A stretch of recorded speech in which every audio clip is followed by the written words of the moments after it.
శ్రీ పరాభవనామ సంవత్సరంలో మీనరాశి వారికి ఎలా ఉందని తెలుసుకుంటున్నాం. ముందుగా మీనరాశి మిత్రులారా, మీకు ఉగాది శుభాకాంక్షలు.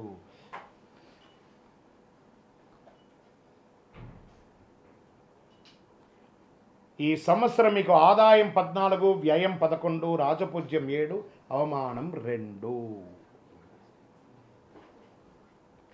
ఇంకా ఈ సంవత్సరం మీకు ఎలా ఉంది అని అంటే, పరాభవనామ సంవత్సరంలో మీనరాశి వారికి పరీక్షలతో పాటు పురోగతి కూడా కలిసి వస్తుంది. పరీక్ష ఉంటుంది, పురోగతి ఉంటుంది. బిగ్ బ్యాలెన్స్ అన్నమాట రెండు కూడా. సహనం, ధైర్యం ఉంటే కష్టాలను అధిగమించి అద్భుతాన్ని సాధించే ఒక అద్భుతమైనటువంటి రాశి ఏదైనా ఉందంటే అది మీనరాశి వాళ్ళే. శని భగవానుడు ఇక్కడ ఏం చెప్పారంటే, జన్మంలో కూర్చొని సంచరిస్తున్నాడు. ఏళ్ళనాటి శని యొక్క మధ్య భాగంలో శని భగవాను ఉన్నాడు.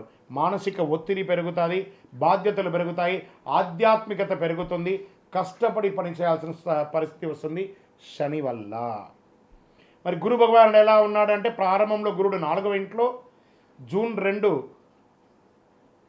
5వ ఇంటికి, అక్టోబర్ 31 6వ ఇంటికి, మళ్ళీ జనవరి 25 2027 తిరిగి 5వ ఇంటికి వస్తున్నాడు. దీనివల్ల గురు భగవానుడు మీకు యోగంగా ఉన్నాడు. విద్యలో అభివృద్ధి, పిల్లల విషయంలో శుభవార్త, సమాజంలో గౌరవం పెరుగుతుంది, ఆర్థికమైనటువంటి పురోగతి అనేది పెరుగుతూ ఉంటుంది. మరి రాహు కేతులు ఎలా ఉన్నారంటే, రాహు 12వ ఇంట్ల ప్రారంభంలో, కేతు 6వ ఇంట్లో, డిసెంబర్ 6 11వ ఇంట రాహువు, కేతు 5వ ఇంట.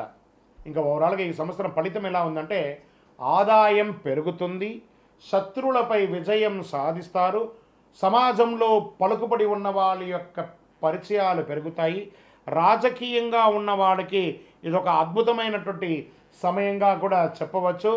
ప్రారంభంలో కాస్త ఖర్చు ఎక్కువైనా ఈ సంవత్సరం చివరిలో ఆదాయం పెరుగుతుంది, వ్యాపారంలో లాభాలు వస్తాయి. స్టక్